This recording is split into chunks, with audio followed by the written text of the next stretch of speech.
Hey guys, it's Renee again from God Squad here in Glenrowan.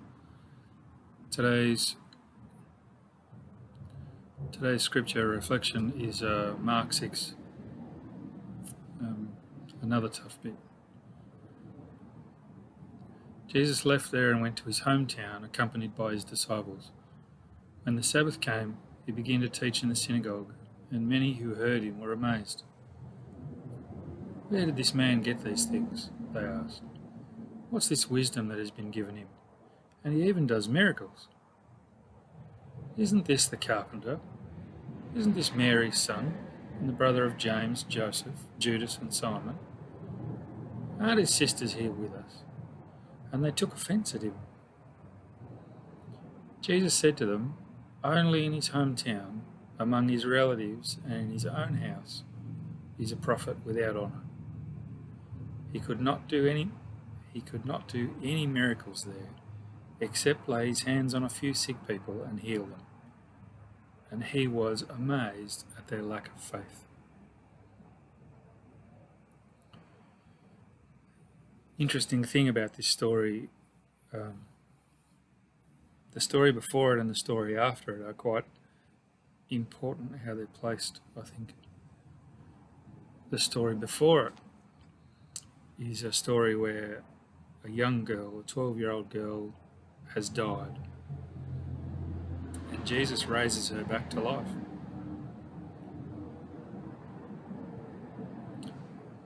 That would be a mountaintop experience, I think. The joy on the parents' face, the difference that he would make to the community, obviously the difference that he'd made to this young girl, that would leave you feeling like what you're doing is worthwhile, I'm sure. And from there, it says, from that situation, he went to his hometown and was all but rejected. They recognized that he had wisdom. They even recognized that he was doing miracles. They were amazed, in fact, it said.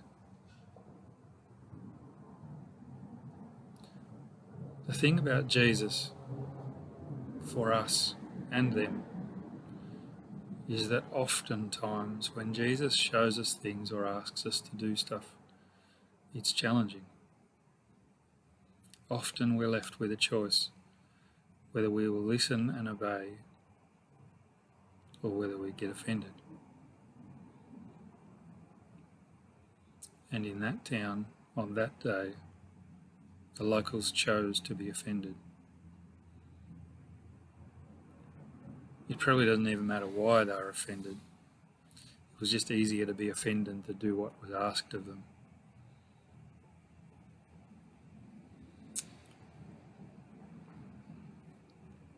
The story after this is just as important, I think. The story after it is where Jesus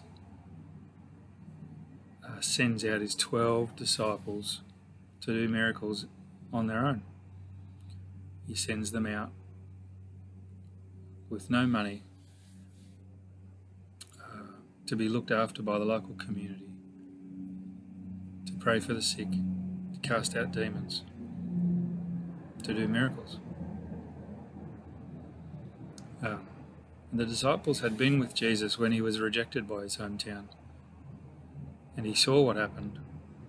The disciples saw his rejection, and they saw him leave town. What they probably saw was the locals feeling like actually they'd won. The locals had said to Jesus, "Who do you think you are, telling us what to do?" We have a lot of language in Australia about how you would tell somebody that. Mostly I'm not allowed to use it. So the locals feel like they've won the battle. Jesus has offended them. They've told him to jam it. And Jesus and his disciples left. Often when we're in conversations or on Facebook, social media, people say and do things that offend us, and we feel the right to defend our knowledge, we feel the right to defend who we are. Jesus chose not to do that. What he said instead to the disciples, as they were leaving, he said, "If a town does not accept you, leave it. Shake the dust from your boots and go somewhere else." The reason he had to say that was because that's exactly what he had done. We as Christians are challenged by Jesus to do exactly that. We don't need to defend who we are. We don't need to win an argument. We don't need to be smarter than anybody else. But when we are offended, when people take a poke at us, the very best thing we can do is to follow Jesus' example. Shake the dust from our boots. And that doesn't just mean not retaliate. It doesn't just mean to turn the computer off when you want to yell at somebody. It also means that we shouldn't hang on to it. It also means that we need to forgive them. It also means that we need to be settled enough that we don't make life hard for the people around us.